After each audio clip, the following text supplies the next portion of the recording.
Good morning, it's Anna. It's rather early in the morning, so I, brushed my hair and my kid's still sleeping. And I came up here to the fourth floor to try to vlog, but I see that there's really no suitable place to stick the camera, so it's here on a faux leather easy chair. The partner to this one. I was on a Mastodon yesterday just talking about this, but I'll mention here, I got some lipstick at the $100 store around here, which is approximately 100 yen, I should say, is about $1 in the United States at the moment. So it's like a dollar store kind of thing. So I got this lipstick, which I think is, like, for myself, is like my favorite that I've ever used. It seems pretty like natural, but it seems kind of sparkly. But I'm not a vampire, don't worry. Well, I don't have anything specific, but I really felt like I'd like to, talk with you guys. The last vlog thing that I did, aside from just like vlogging at Disney, which you know about, was really out of focus, but I had a very dark kind of blue nail polish.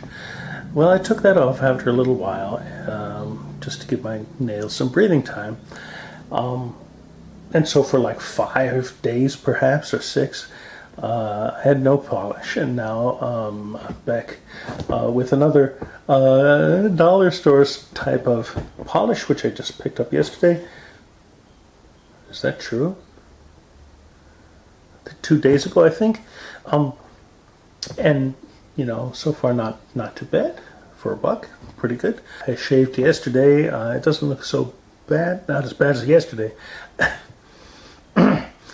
Sometimes I get pretty tongue-tied, by the way, and I have trouble speaking out my words. I sound like Doc from Snow White and the Seven Dwarfs. And really, and also, by the way, that was on Tumblr. I was on Tumblr for a brief time when my computer actually connected to the internet. It won't today. It didn't last night. But during the day it was okay. So people were talking about different types of stuttering, and so maybe I'll share a little more about myself today. To say that as a kid, I had a confusing set of traits, because I was in Spectrum, which was what they call the gifted, so-called gifted program, and doing like advanced things. We went to museums and stuff. But at the same time, I had learning disabilities, dyslexia and dyscalculia, if that's the right pronunciation. So basically, I had trouble with words. And also word-related things like direction, left and right. No way, I can't do that stuff. Nor can I read maps. I get lost very easily. I get disoriented. By the way, I don't know if this is an eye problem or what, but I can't when something's coming, especially when things are coming toward me, I can't tell exactly how far away they are. It's like I'm always looking through only one eye because I don't have like depth perception. So I had those, and I went through years of handwriting therapy, and it didn't do anything for me, apparently. Maybe as a child, my parents, or hi Mom and Dad, or my parents, or the therapist, or myself felt like I was doing better, but I never got much better. And my handwriting is an atrocity to the idea of language and to the human eye.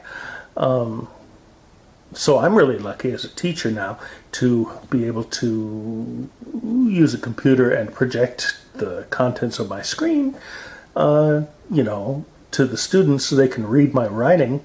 I can write neatly when I concentrate and focus on it, but I don't enjoy that too much. Although it's very satisfying when I write something really nice, nicely, I should say. Since I'm talking about things like learning disabilities and mental glitches in me, here's a tangent. My son has been watching a few, what do you call, gaming kind of vlogs, and other, you know, vlogs that he enjoys. So I'll maybe give a little shout out here to some of them, although I won't be following them on this channel, I suppose. There's Pat and Jen from Super Girly Gamer, and Popular MMOs. I still don't know what that means. Massive, or no, that's wrong. I'm not sure exactly, but and then there's this one fella called Jelly, and his pals Josh and another Jay, where Jordy, at least it sounds like Jay, I don't know. He's been watching Shark Boy recently. Oh, and the Sharers, which apparently some people just use the name and people know who it is. I don't know how that works. I've been galled a bit recently, which brings to mind a bit of Fry and Laurie's language at one point with Control and whoever he was playing. It's been galling to hear people like using language in ways that irritate me, and I'm not sure whether popular usage, which apparently is king, has normalized these forms. But they say, "Oh, this is so fun," as if fun were an adjective, when what I was taught is that fun is always a noun. You can have fun. It can be lots of fun, but it can't be just fun. Another one is, you know, the adjectives used as an adverb. People say, "Oh, they run so quick." And I said, "Quickly, please." You know, I'm a language teacher, and I have taught writing and stuff, and I am a snob about some things, and it feels like a moral dilemma to me whether, you know, should I just chill out and not be, what's the term, hung up on things, or are they really something that, you know, I should choose whether this is a battle I want to fight or not. And something I've been more accepting about some music things, and for example, I'll just speak it out, country and rap, which I think a lot of people say are the genres they like less. I think that was based on classism to a large degree. You know, mental associations in my noggin made it harder for me to enjoy those. And I think, you know, still maybe I'm still, you know, gradually dilating, but not yet. But I'm more accepting, and I feel like I've made a breakthrough by just recognizing, you know, this is a problem in myself. Housemate here. But that's one of the things.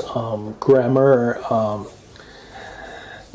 and, you know, proper English and the idea of Englishes which is much talked about around here in scholastic circles, at the academic circles. Those were hard to let go of, and I'm still having trouble.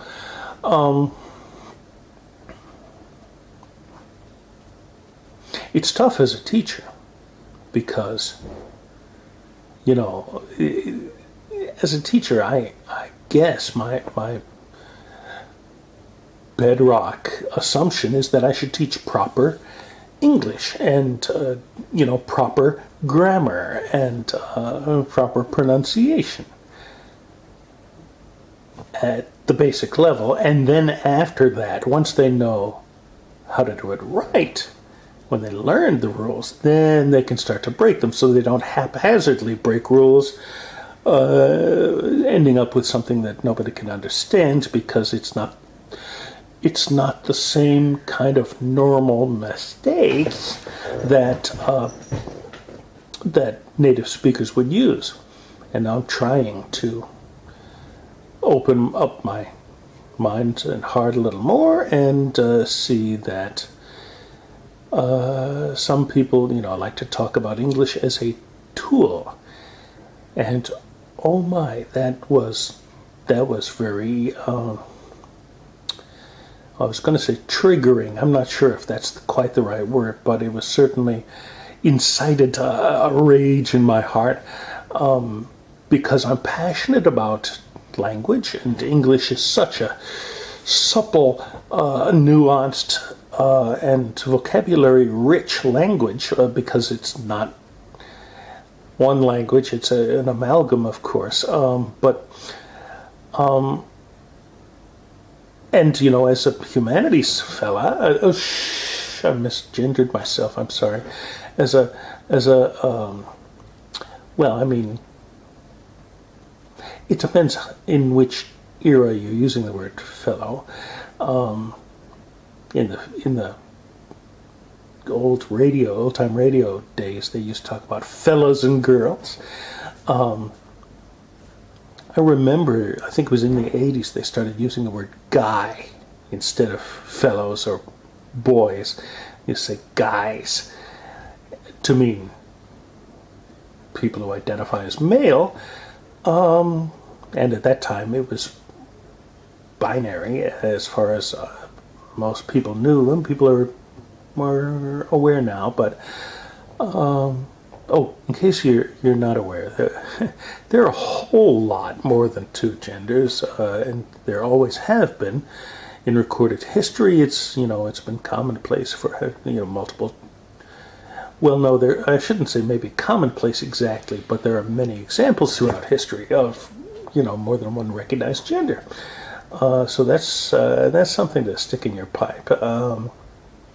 And to hear English described as a tool, and it doesn't sound nice. But at the same time, I mean, it depends on your current needs and how language can fill your needs. For me, as I was trying to start as a humanities person, English is the matrix of the ingredients that we use for art, primarily to tell stories, to express things in beautiful ways, to evoke the senses, and provide people with a vivid experience. And to call it a tool like a screwdriver or a hammer is insulting and belittling the language.